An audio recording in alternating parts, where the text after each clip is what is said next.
Welcome, heathens and witches, to the Horn and Cauldron podcast. Yeah, I'm John Norgrove. This is Julie Norgrove. This is our once weekly witchy podcast, the Horn and Cauldron podcast. This is one of the on weeks, which means there's research and I'm not in charge. Everybody, take a sigh of relief. Be Jonathan's thankful. not in charge. Be thankful. You're welcome. Or not. For now. It's a thromus. The threat promise. A thrombus. I don't like that. I don't like thrombus? that word. That's gross. Well, thrombus is like a shape? Is thrombus a shape? I think thrombus is thrombus the thing a heart from... thing? Is it a medical doctor I thing? think thrombus is the thing from Rick and Morty. Maybe no.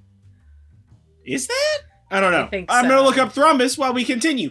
Before we get started in this week's episode, don't forget to give us a like or follow or share, whatever it is on the thing that you're doing. We're available on all of your podcasting networks for your listening pleasure and on YouTube to look at our faces. Look at this face. Look at that face. Two faces. So, yeah, let's get right into it. Happy Beltane, everybody. Yeah, happy Beltane. Happy Beltane. Yeah. Merry Beltane. Blessed Beltane. Yeah, I never really know how to say it. Is it merry? Is it blessed? Which precursor goes on? I say happy for everything. I pretty much go happy. Yeah, the only one that gets definitely not happy is Christmas. Yule. Right? Merry Christmas. Merry Yule. Yeah. See, Happy Yule feels Happy more Yule reasonable. Still feels reasonable. Yeah, well, it sounds better. Merry Yule. I don't know. I'm not super hype on the sound of that. I think Happy Yule makes more sense. Yeah. And I'm not like a blessed anything person. Like I'll say blessed sometimes or like use it in like a message or whatever. Or like if that's the GIF. Yeah, but like it always feels like, is blessed the one that works for this, or am I being crazy right now? Yeah, right. Am I being a little too love and light? Yeah. So, yeah, I'm definitely like a happy whatever. So, happy Beltane or whatever. We are recording this actually on Beltane, and this will come out assuming that I have the energy to do it, also on Beltane. Which just means that we have to record this, and I immediately have to do all of the editing. Yay. We will find out. And if not, happy... Yesterday was Beltane? Happy belated Beltane? See, that just sounds nice. Is that belated Beltane? Yeah, because it's late. Because it's full of lateness. Yeah. Okay. Well, happy belated Beltane, whatever. Today we are talking about tragic. No, we are not talking about tragic. But it's tree magic. There you go. And tree that magic. Is tragic, isn't it? No. Tragic. Tragic. Everything gets mushed together. It's the future of language, guys. Aren't you guys glad that I'm doing the thing this week? Maybe. Maybe. So what's up with these trees? Well, before we talk about these trees, let's talk about Beltane. So this is Beltane 104.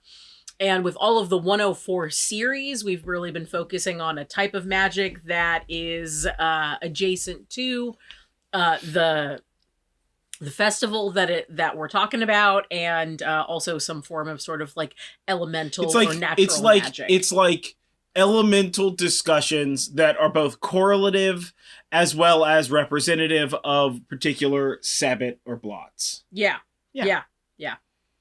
And before we go any further, I looked up thrombus, and you're never gonna guess. Jonathan was right. It is a medicine thing. For those of you who were at home yelling that you know what it is, you were right.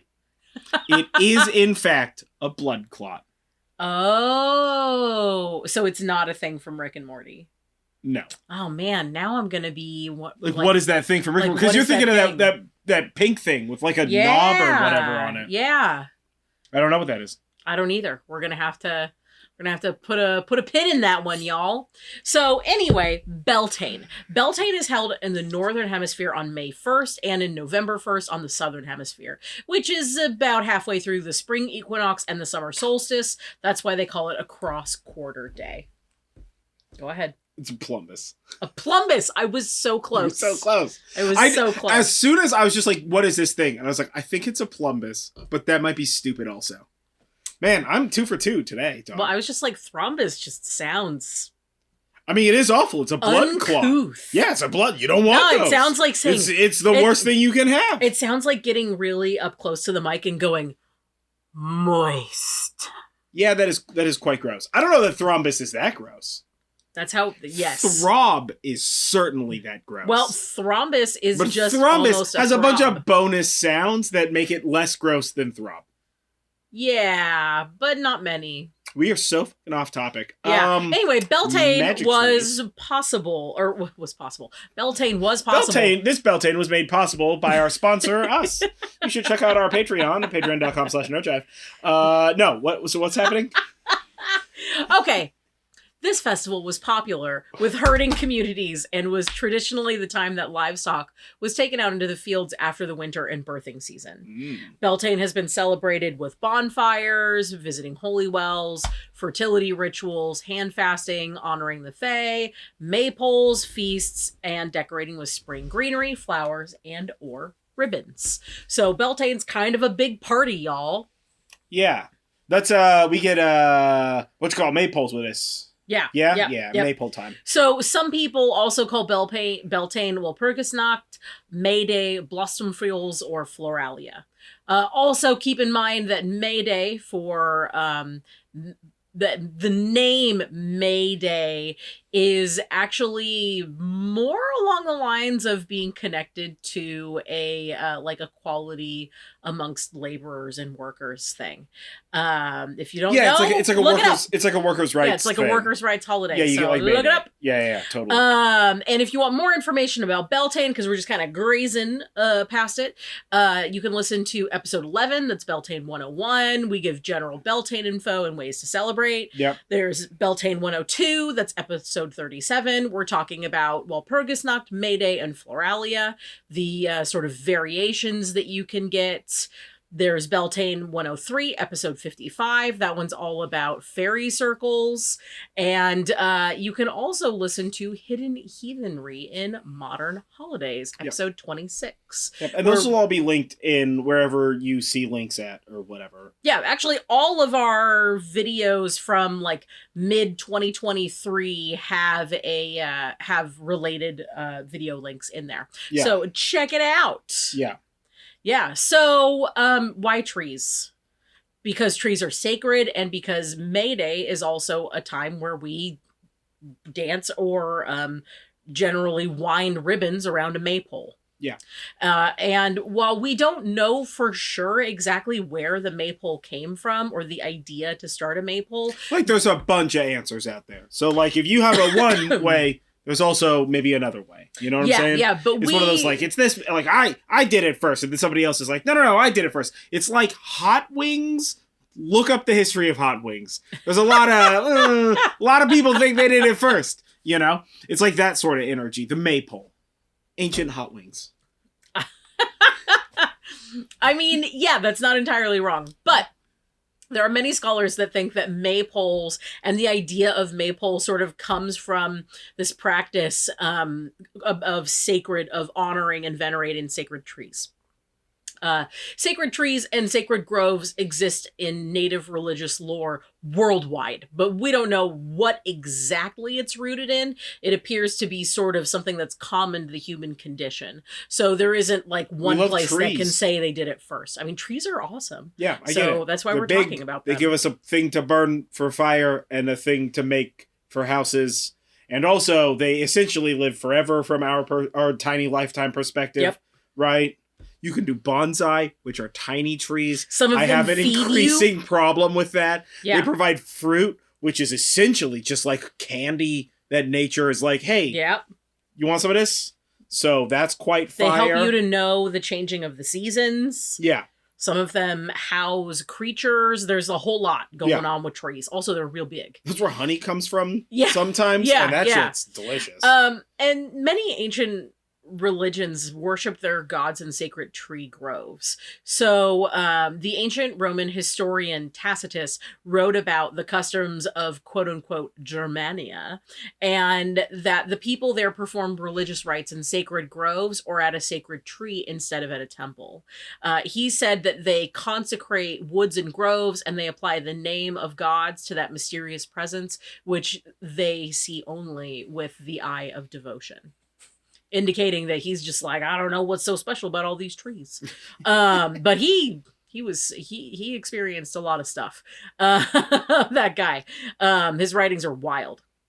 Now, there are references to similar practices in other records as well. So it wasn't just like this one guy making up a thing. We know that this is like a wide practice there. And we also know that even the ancient Romans and ancient Greeks did also worship gods in sacred groves. Sure. Let's talk about Artemis. I mean, we're not going to talk about Artemis, right? But like that's one. Pan. A lot of sort of like we've all seen that Disney deities. Hercules movie. That little satyr was chasing around all those nymphs or whatever the heck. So like, yeah, sometimes trees are actually hot chicks or whatever the point of that part was. Yeah, I think it was that sometimes trees are hot chicks. Sometimes trees are hot chicks. Yeah, I think that's the point there. Trees are also essentially just a bridge between sky and earth. Sure, yeah. And we see in many bridge. No, we're not doing that. And we see in many cosmology origin like myths, they start with a sky and an earth deity procreating. So like, what's the thing that's in between the sky and the earth? It's a tree. Yeah. I mean, there are other things. Obviously, we know that, but you kind of get where we're going there. No such thing as birds before trees. So yeah, birds before trees and leaves before bees. I'm not part of this. I don't know what this is. I thought that was quite clever. I'm a poet and I don't even know it. I think that you do. I think that you do know it. And the answer is no. Because I think what you learned.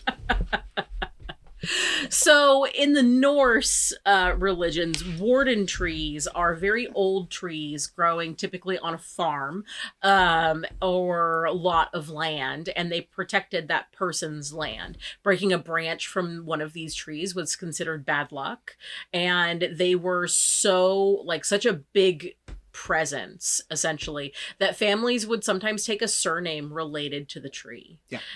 Very, very common. And the land wights, the Vatar, lived in the roots of the tree. So people would often leave offerings at these trees. And we have tons and tons of proof of that. Yeah.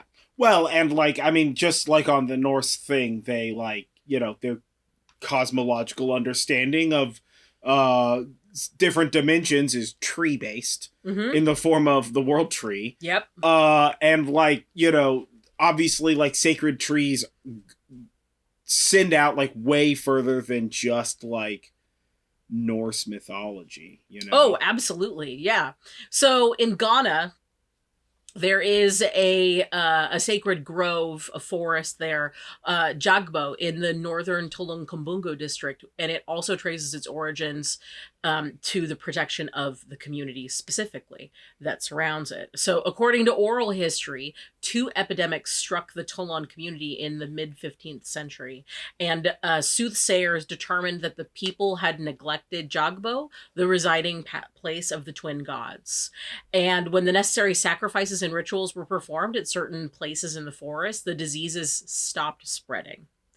The gods are believed to take the form of leopards, crocodiles, or pythons. Thus, none of these animals are killed or eaten. Community members regularly consult Jagbo for help in burying children, healing the sick, and also bringing rain. Joint reverence for Jagbo also keeps 4 different communities allied and brings them together for annual sacrifices. Nice.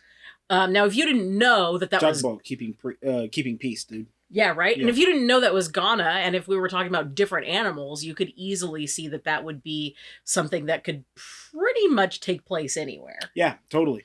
Yeah. Well, it's just like there's like sacred olive trees in Jerusalem that like they make like crucifixes and crosses and such out of, but they like don't take branches off of them. They like wait for them to deadfall to make. And there's like obviously like a bunch of like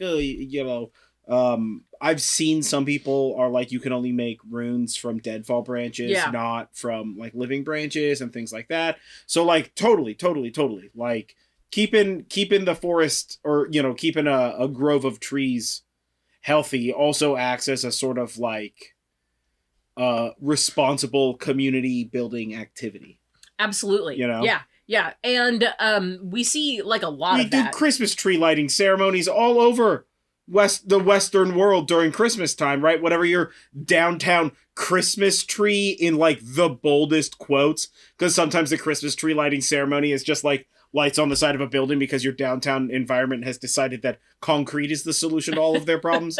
But like, you know what I mean? Like, Yeah. you know, they're all over the place. Yeah.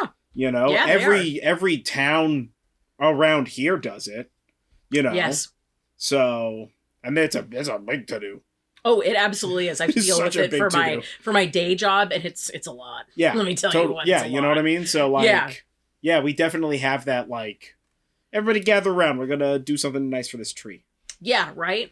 In India alone, there are reportedly 14,000 sacred groves.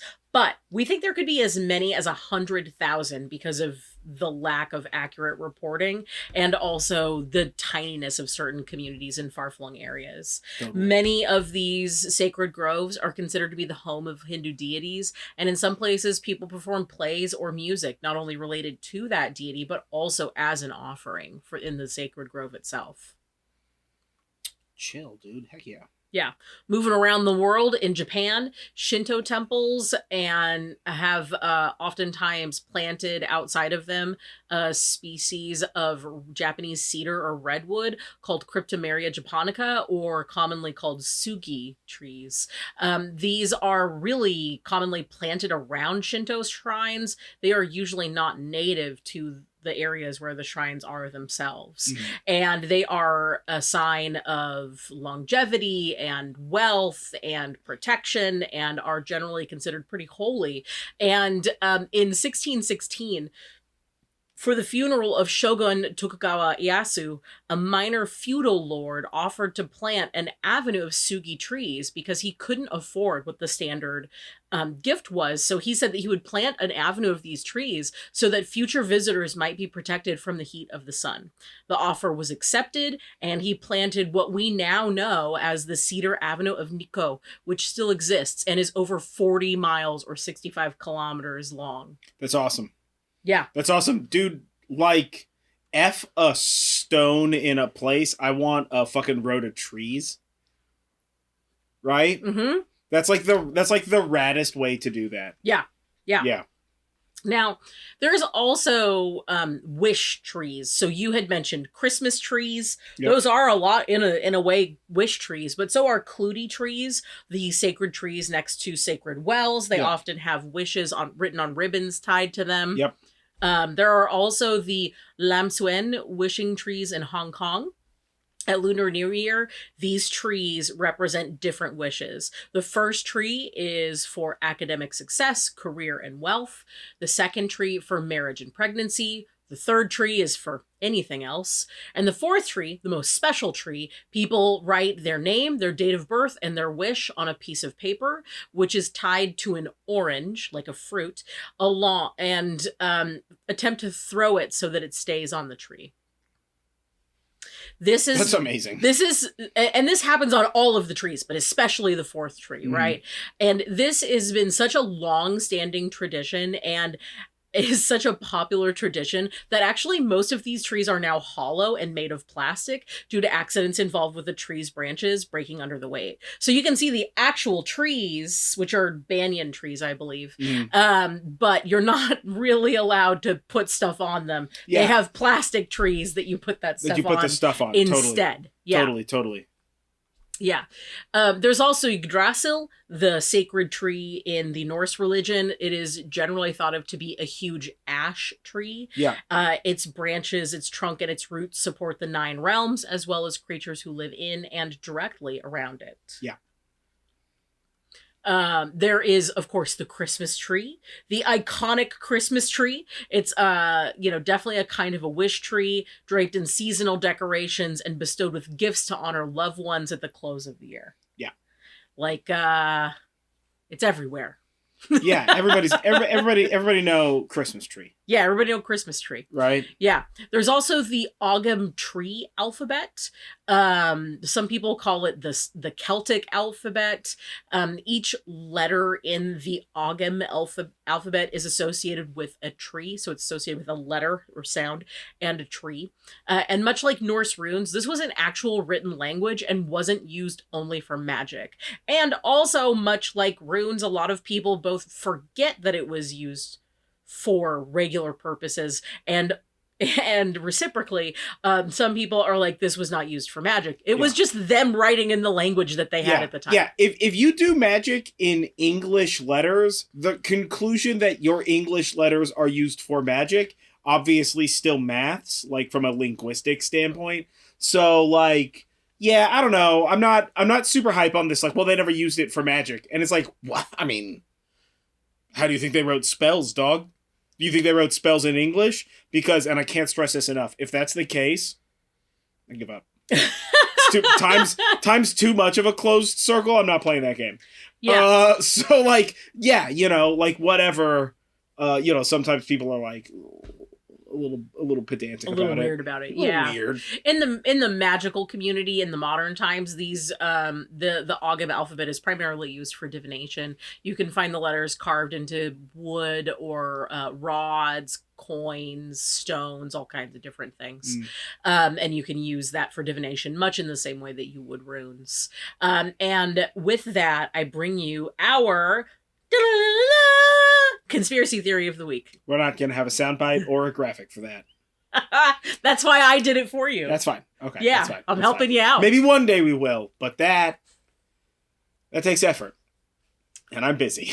That's fine. I got it. So we're going to get you a physical graphics card. It's just going to be a card piece of wood. It's just going to say conspiracy theory of the week. We should make it out of tinfoil. Yeah, I was going to say, where is my tinfoil? Where's our tinfoil witch's hat? How many times have I talked about this tinfoil witch's hat? And I have to make one. Someday. One day. Someday. So some people say that the Ogham alphabet was actually given to the ancient Hebrews, Greeks, and Celts by the Atlanteans, or a similar race of people. It depends on what flavor of conspiracy theory you've got. Sure. It is thought that, by the conspiracy theorists, that is, it is thought that they are the key to this ancient alphabet. race. The Atlanteans gave the Ogham alphabet, and that is the key to understanding how to properly work with and harness the power of either the goddess, the earth, or the moon, depending on what your conspiracy theory flavor is. Power of the moon. Maybe the power of hollow moon? The power of hoodoo? The power of hollow moon. No. The correct callback is you do.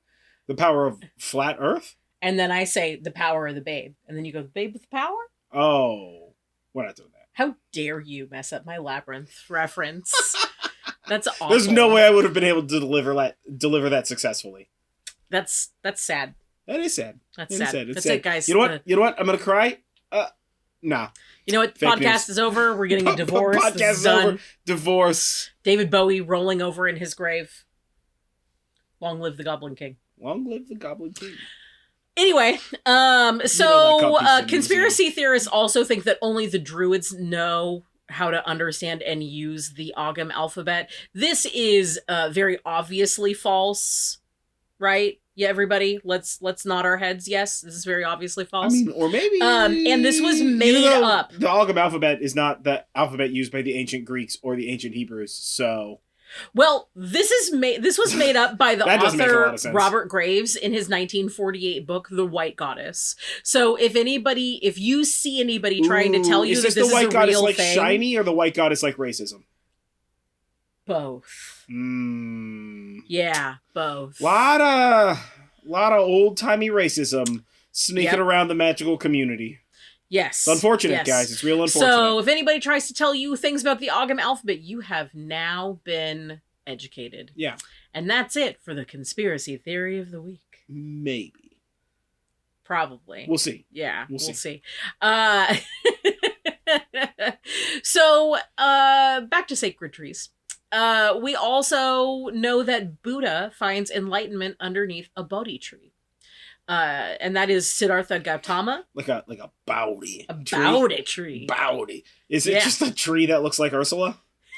Because, I mean, enlightenment might be one way to say it. I mean, she does know about that body language. She says body with like 5 bonus letters. It's fantastic. And they're all U's. Yeah. Anyway, so Buddha, aka Siddhartha Gautama, sat underneath a sacred fig tree, otherwise known as a Bodhi tree, in 500 CE and achieved enlightenment. The original tree is no longer living, but all Bodhi trees are considered sacred.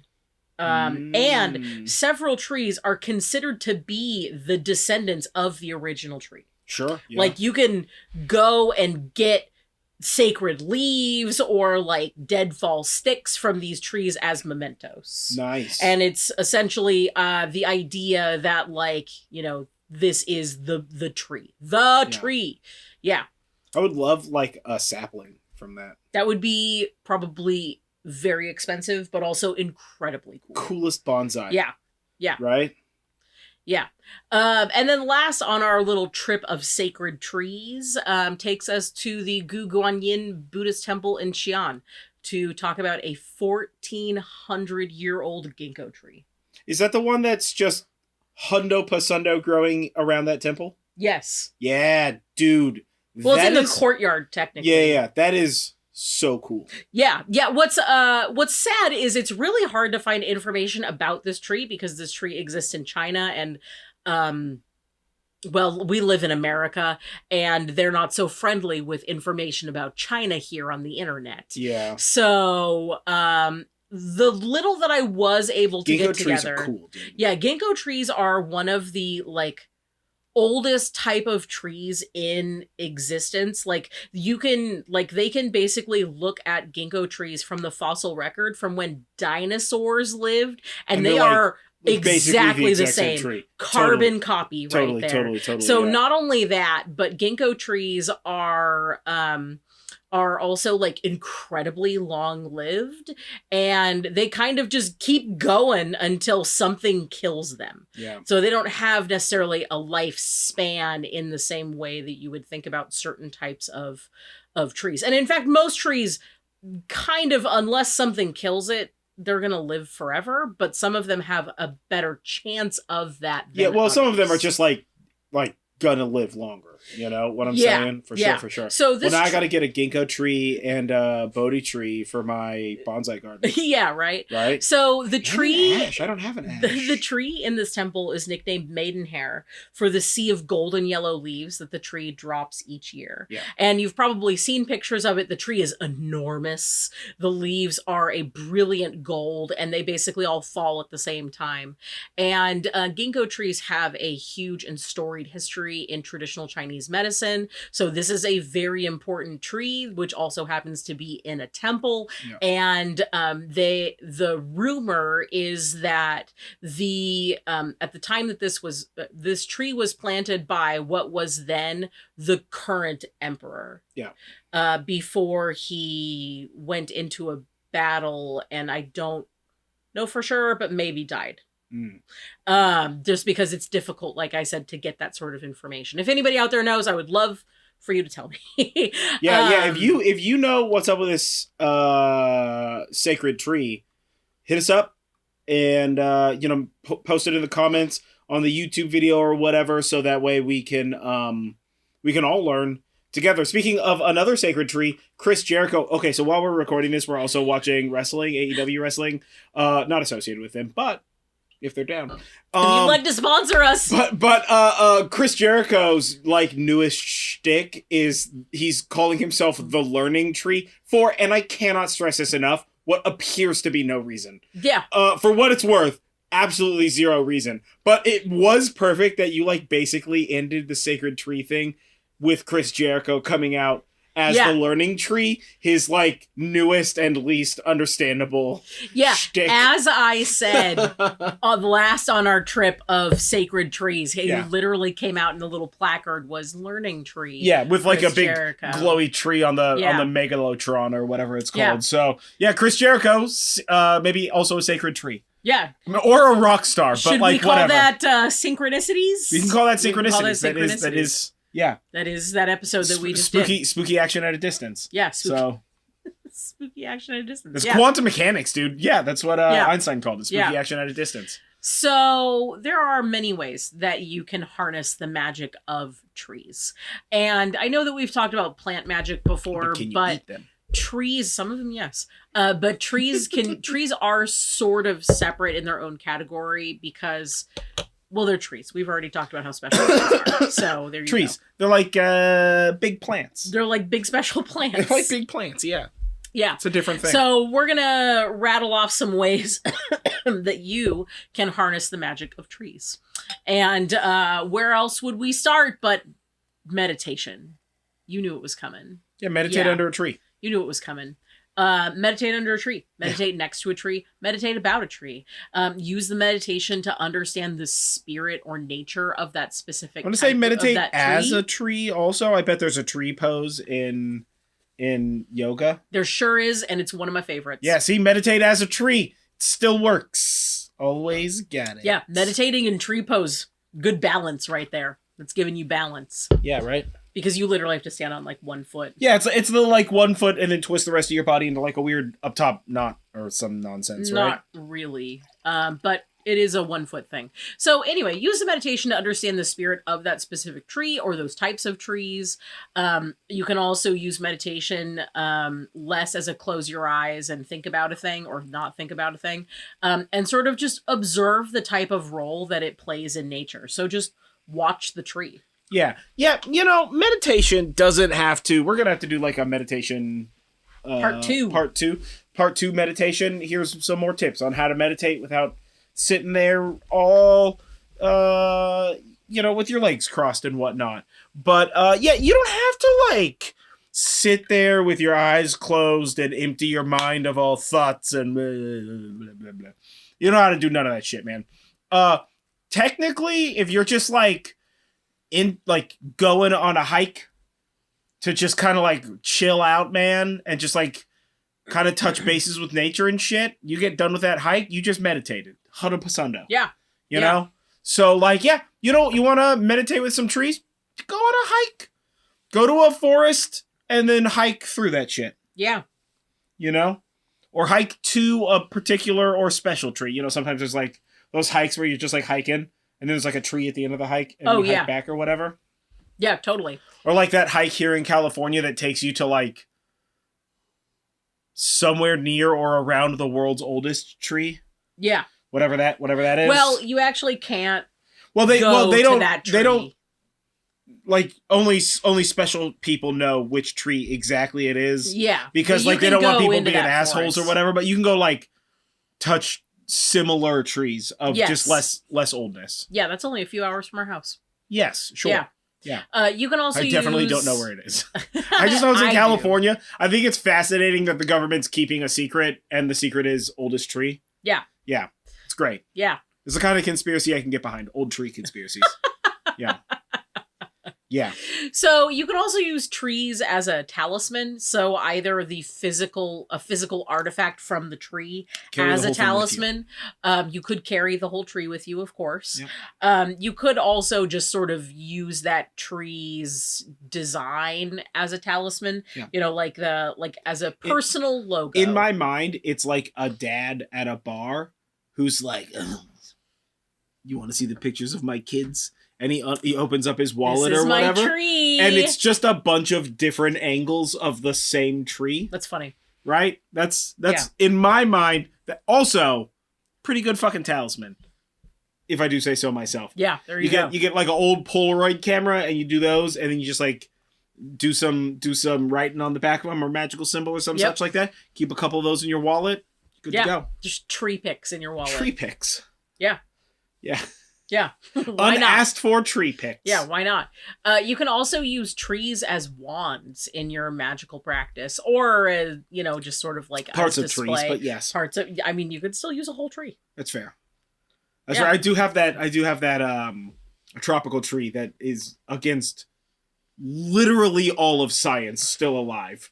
That is just like a walking stick at this point in time. It's fully insane. Yes. Yeah. It makes no sense that thing's alive. Fully insane. Yeah. We thought it was dead when we got it. But it's still alive. And so we're just like, throw it in the pile with all the branches. And then like a year later, we're like, is there a leaf on that thing? I thought that was dead. Okay. We should like put it in the ground, I guess. There weren't like roots or nothing. Yeah, no. It's So we're just, like, I guess we should put this in the ground, and then did not do that for a whole nother year. Other stuff came up, and it just got more powerful. yeah, we just sort of move it's still it. alive. We just sort of move it around the area. It's been like a year in the ground, like last year, and I just dug it up because I had to remove that ground. Yeah. So yeah. it needs to find a new home. In fact, I don't even know where I set it. We'll figure it out. It's fine. Yeah. It's the immortal tropical tree that somehow stays alive in the redwoods. Well, the not tropical place at all. Yeah, but it's basically moist enough out here that it's like, I don't need roots. Yeah, this air is good air. It doesn't need roots. Yeah. It just feeds on where life. we're going, we don't need roots. Yeah. You can also use essential oils or incense about that tree, especially trees that are have a lot of scent to them. Good smell. You know, cedar. like you can find cedar and oak. pine, Yeah. and oak, that sort of thing. So you can find, that sort of stuff for those too. You can also use responsibly harvested leaves, sticks, or boughs of the trees. Don't just be fucking snatching shit off trees, dog. Yeah. How would you like it if a bunch of ants came over and like ripped off one of your fingernails? Yeah. Don't right? do that. That would be horrifying for like a fucking myriad of reasons. That would be absolutely horrifying. But from a tree's perspective, I mean that's basically what you're doing. So yeah. When you're just like, I love this one. Bzah! Yeah. Like, get out of here with that, dude. Absolutely get out of here with that. I had to wait for my rune set's made out of weeping willow, because weeping willow is one of my favorite trees like of all time, and for my first rune set, and I had to wait. Like, I was like, I want it to be made out of weeping willow, which I was not a fucking really well thought out plan, because then it immediately after I had that thought and said it out loud, I was like, I don't know how to get weeping willow. I don't have one of those trees near me or whatever. And like a year later or something like that, there was like a really big storm in town, and I happened to notice like a couple of weeks before that the park has some willow trees, weeping willows, like around the park. And so like in the middle of this storm at like 11 o'clock at night, I was like, I'm gonna go to the park's parking lot and see if I can find some branches. And Dad was like, okay, man. That's dumb. And so I like drove to this parking lot and like slowly drove around with like a flashlight, and then I was just like, there it is. And it was like a very small branch, like barely enough to make all my runes. Yeah. But I was able to find a branch that was like a good diameter that had fallen off during the storm. So I guess I hadn't thought about that before, but yeah, my runes are Stormfall. Yeah. So you can use responsibly harvested bits of trees in your altar space as decor, or talismans, or focuses, in spells or in spell jars, as well as in herbal preparations, as long as it is safe to do so. Yeah. Let me tell you, wands, talismans, responsibly harvested. If you have a garden, you have spiderwebs and cobwebs.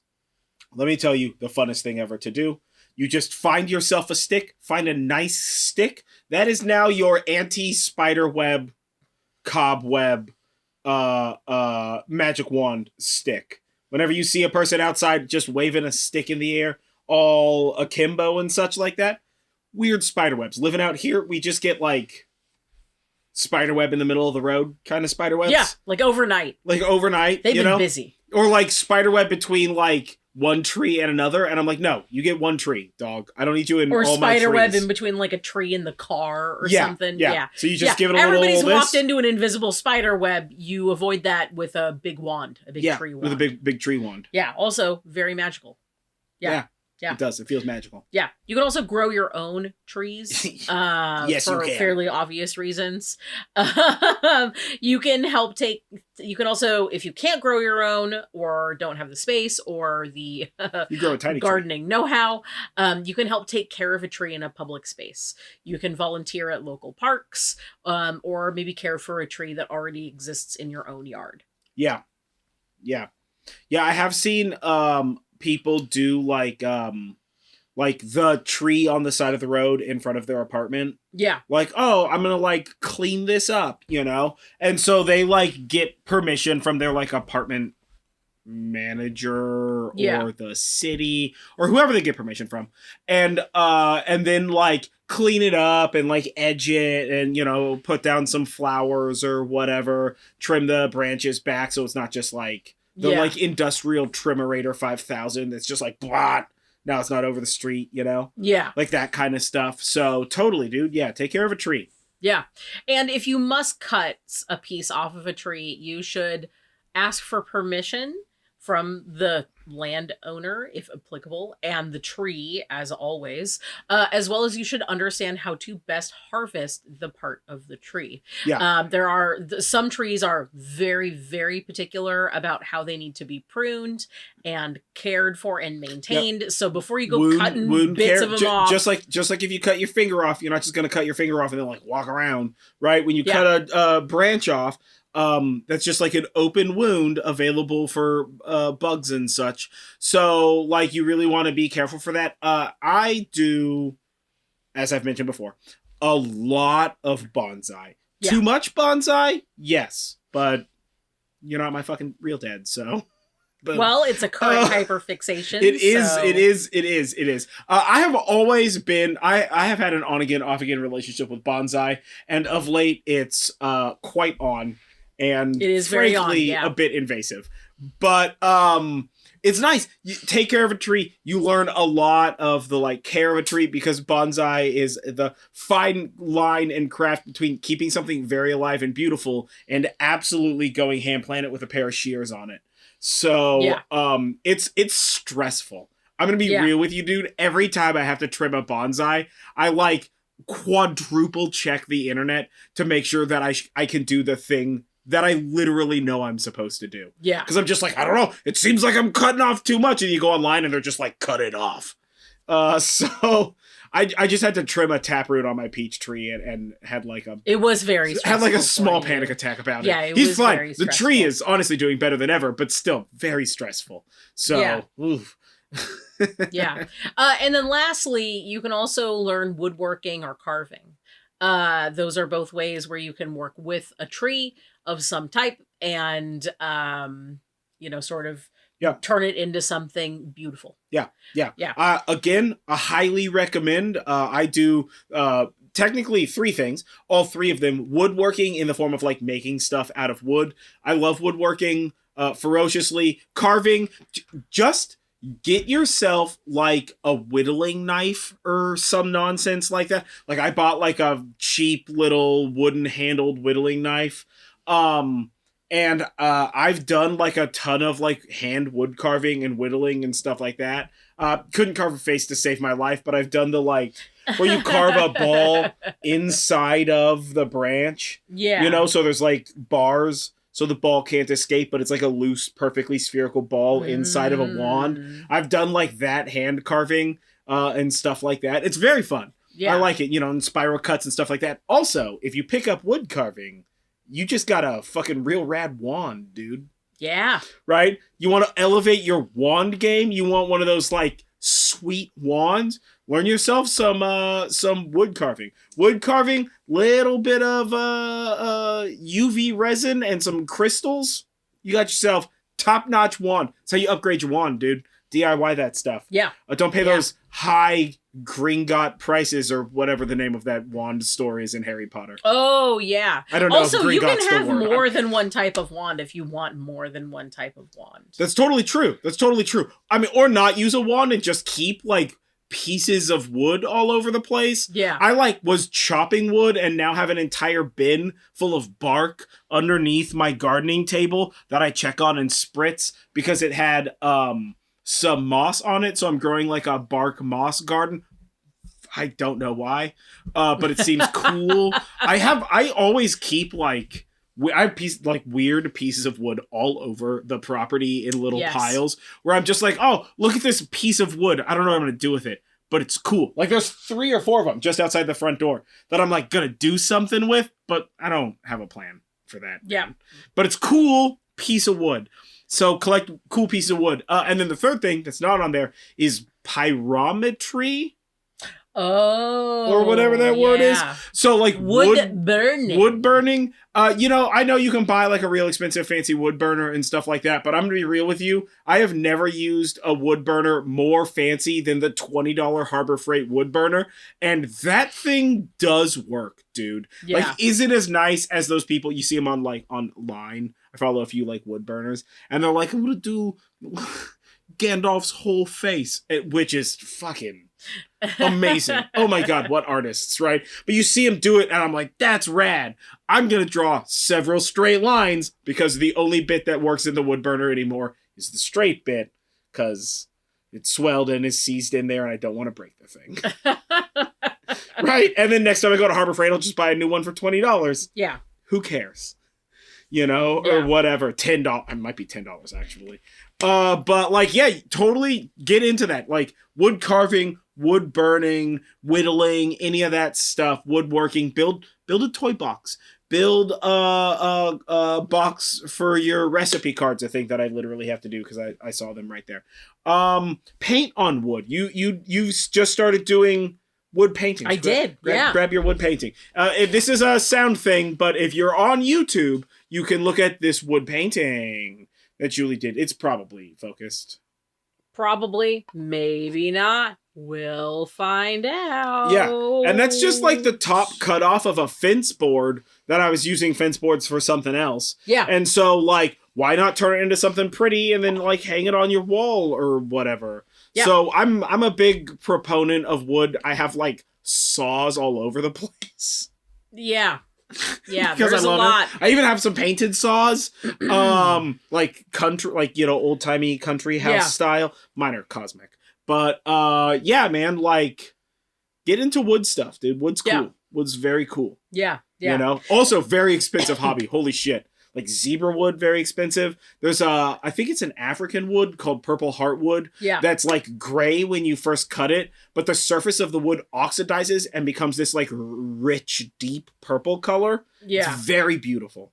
Yeah. So yeah, totally and you work with wood a lot in your magic. Yeah, it's true. That's true. Too, yeah, right? Yeah. I'm like, as much of a gardener as I am a gardener, and I like love plants, and I'm like a weird gardener boy or whatever, probably trees is like my favorite plants. Trees.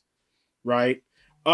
We have a lot of trees. I keep a lot of trees that are like, not like I just plant it in the ground and let like nature find its way or whatever the heck. But like, whether it's for like a bonsai or like a blooming maple, which I have 3 of now.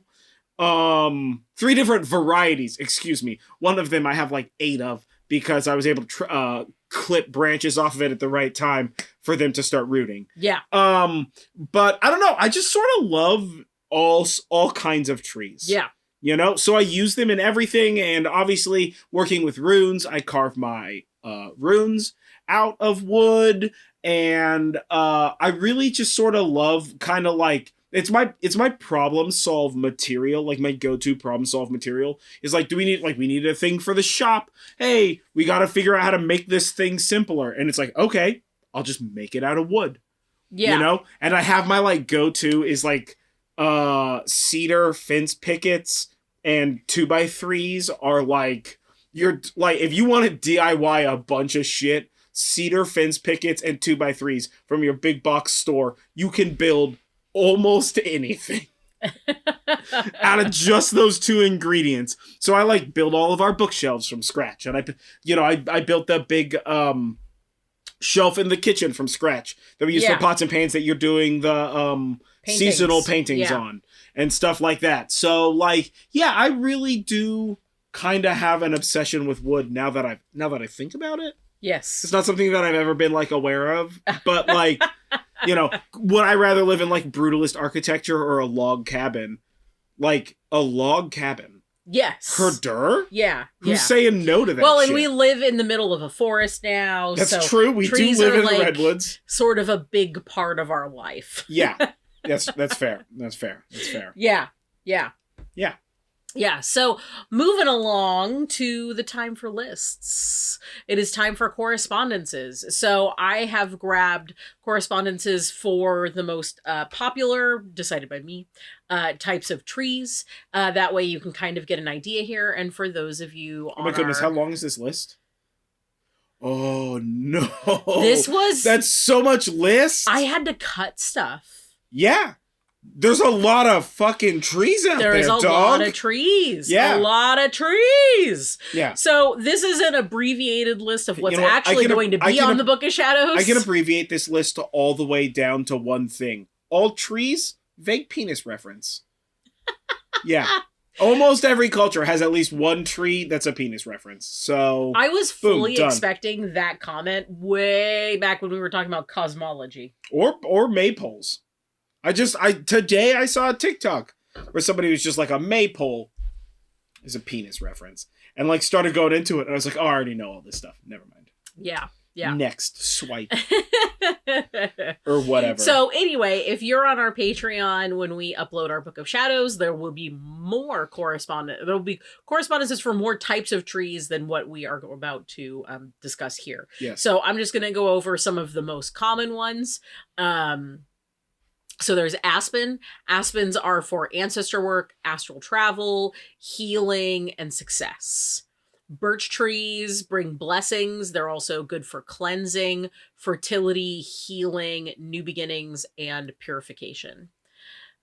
Cedar trees are for balance, creativity, immortality, purification, and wisdom. Fir trees are for honesty, protection, rebirth, and vitality. Hickory trees for abundance, discipline, flexibility, and transformation. Maple trees for abundance and balance, grounding, and prosperity. Oak is sort of the tree that is as above, so below. It's all about balance, so ancestor below. Work. As above, so below. Nope, we're not doing it. Nope. Yeah. Nope. Yeah. F's in the chat for that. Nope. Absolute comedy gold right there. Nope. Also, strength and wisdom.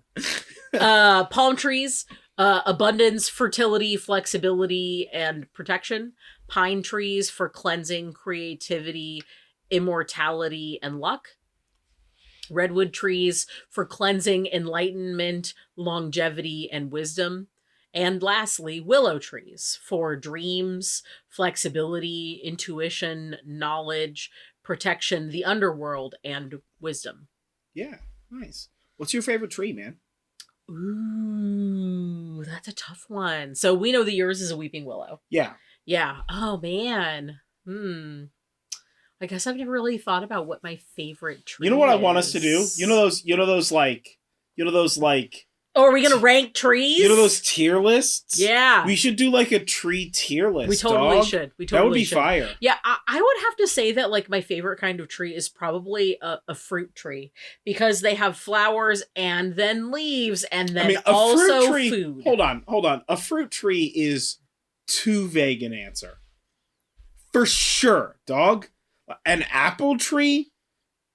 Even that's almost too vague an answer. No, Orange, apple is pretty specific. Fig trees seem nice. You get figs. Make a fucking mess in your yard. I've had a fig tree before. They do. Right? Orange tree, fantastic. Apple tree, you might get lucky, have a delicious apple tree. You might have a crab apple tree, which is like a mess, and those apples taste awful. I personally love crab apples, but I am clearly a broken toy. So, whatever. When I was a kid, we had a nectarine tree. Sure. And I really loved that tree. Actually, you know what? Probably persimmon tree? Does wisteria count as a tree? If yes, totally, then wisteria. I don't think so. No. Yeah. Like, there's a few wisteria that may have achieved treehood, right? You know, there's like that one in Japan that's there like are some fucking that are enormous like or whatever. Yeah. But like that thing is also still supported by like a bunch of stuff. Yeah. You know, whereas like I feel like a tree's gotta not need stuff to tree. I really like coastal cypress trees. You know, they're all like gnarly. The one that's like basically a bush if it's not taken care of. Yeah. Yeah, it's just like a big oceanside bush. Yeah. Yeah, those are dope. Yeah, those are pretty dope. Those are dope. Totally. I do of course love the redwoods. Sure. they're so tall and they're so big. Yeah. Yeah. And they smell real nice. Yeah. Birch, nice tree, real pretty. Also, free paper. Also free paper. Also free paper. Or refrigerator trees. Oh, madrone. No. Manzanita. Manzanita. Yeah. Yeah. So as a kid, we called those refrigerator trees. Like that's a thing that I was raised calling them. Because when you're out in the woods, like out here in California, and you're going on a hike, if you see one of those trees, they're like red in color, right? Their bark peels back. They're like outer thin layer of papery bark peels back, and they have like red, like a red, very, very smooth trunk.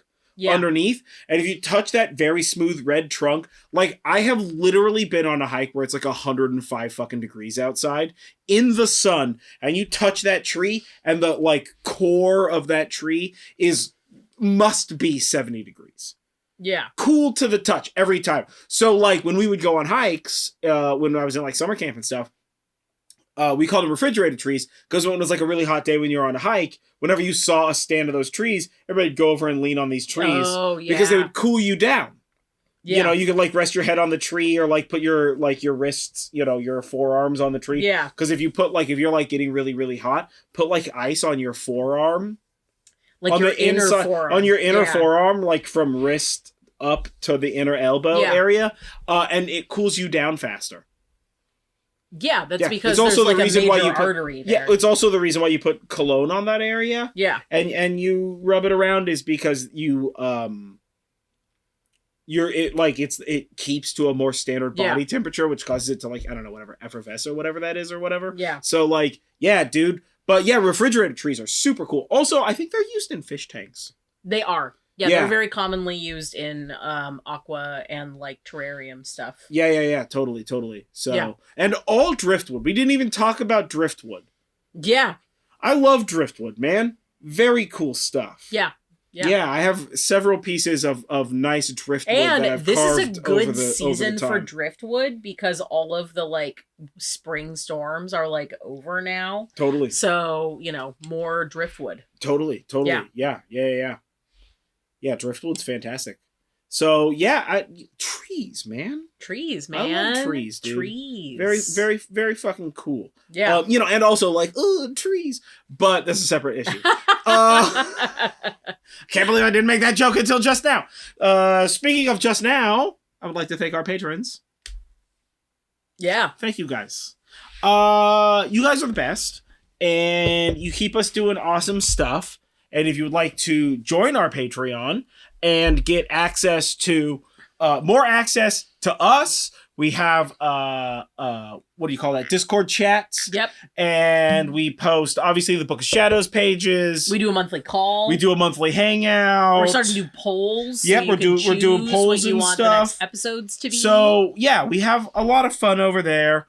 And more stuff is on the way and all that. But if you want to do that, we're on patreon.com/nerdjive. And shout out to those patrons who are with there now. You guys are the best. Alan, Miranda, Somewhere, Helena, Alexa, and Panda. And Brianna. That's not on the list. I realize that, yes.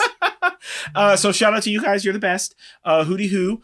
And yeah, that's Patreon. I don't got nothing else. Yeah.